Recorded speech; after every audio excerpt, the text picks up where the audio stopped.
தினேஷ்னு ஒரு ஆள், அவர் தான் உள்ள இருக்கிறாரு.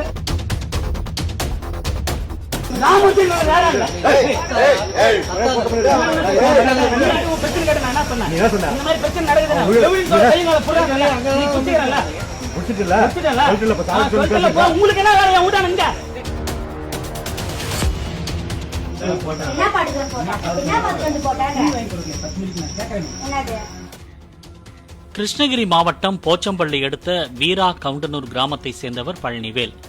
இவரும் வாலிப்பட்டி கிராமத்தை சேர்ந்த சங்கீதா என்பவரும் கல்லூரியிலிருந்து காதலித்து வந்துள்ளனர். இருவரும் வேறு வேறு சமூகம் என்பதால் வீட்டை எதிர்த்து காதல் திருமணம் செய்து கொண்டுள்ளனர். சங்கீதா கடந்த 2012ஆம் ஆண்டு நடைபெற்ற ஆசிரியர் தேர்வில் தேர்ச்சி பெற்று அரசு பணியில் சேர்ந்துள்ளார். பின்னர் கணவன் மனைவிக்கு இடையே அடிக்கடி தகராறு ஏற்பட்டுள்ளது. இதற்கிடையே சங்கீதா உறவினரான தினேஷ் என்பவரோடு நெருங்கி பழகி வந்ததாக கூறப்படுகிறது.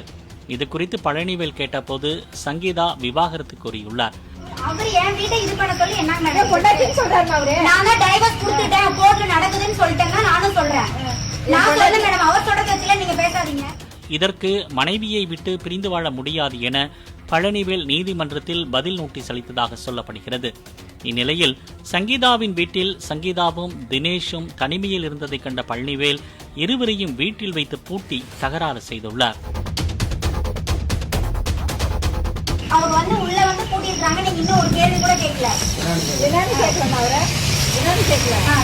தகவல் அறிந்த போலீசார் சங்கீதா வீட்டிற்கு சென்ற பின்பு சங்கீதா வெளியே வந்துள்ளார். சங்கீதாவிற்கும் பழனிவேலுவுக்கும் கடும் வாக்குவாதம் ஏற்பட்டுள்ளது. பின்னர் போலீசார் பழனிவேல் என்பவரை அழைத்து அறிவுரை கூறி அனுப்பி வைத்தனர். இச்சம்பவம் அப்பகுதியில் பரபரப்பை ஏற்படுத்தியுள்ளது. என்னுடைய பேர் பழனிவேலு, என்னுடைய மனைவி பேர் சங்கீதா.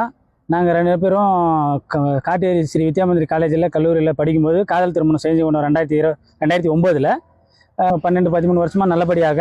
இப்போ ஒரு சில கருத்து வேறுபாடுகள் காரணமாக பிரிய வேண்டிய கட்டாயம் ஏற்பட்டது.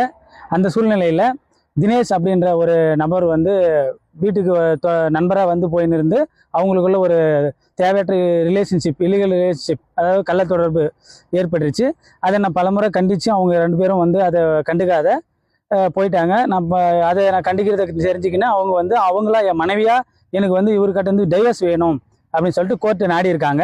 நேற்றைய தினம் வந்து இரவு நேரத்தில் வந்து நான் வீட்டுக்கு செல்லும்போது வழியில் அவங்க தினேஷ்ன்ற நபர் வந்து வீட்டுக்குள்ளே நுழையிறத நான் பார்த்தேங்க. நேர்படியாக பார்த்த பிறகு என் மனைவி தான் உள்ளே லாக் பண்ணி அழைச்சிட்டு போனாங்க. அழைச்சிட்டு போன பிறகு இது என்ன இருக்குமோ, சரி எகழ்ச்சியாக இருக்கும்னு சரி இருந்தாலும் மனசு உறுத்துது, மனைவியிடம் இப்படி போகிறாங்களே இந்த நேரத்தில் அப்படின்னு உள்ளே போய் பார்த்துங்க. உள்ளே தேவையில்லாத ஒரு பேச்சு, தேவையில்லாத வார்த்தைகள் இருந்து இருவரும் பிறகு வந்து அவங்க அமைதியாக நான் ஏதாவது பண்ணிப்பேன் செஞ்சுப்பேன் மிரட்டிட்டு பிறகு காவல் அதிகாரிங்க தம்பி இது மாதிரி பண்ணிக்கிட்டா இது சரியில்லை, நாங்கள் உங்களுக்கு ஒத்துழைப்பு தரோம், நீங்கள் எங்களுக்கு ஒத்துழைப்பு கொடுங்க அப்படின்றதுனால நானும் அவங்க பேச்சை கேட்டு வீட்டுக்கு போயிட்டுங்க. அவங்களும் வேற ஒரு வீட்டுக்கு மாற்றிட்டாங்க. அந்த நபர் வந்து யாரும் எதிர்பார்க்காத நேரத்தில் பார்த்து வீட்டில்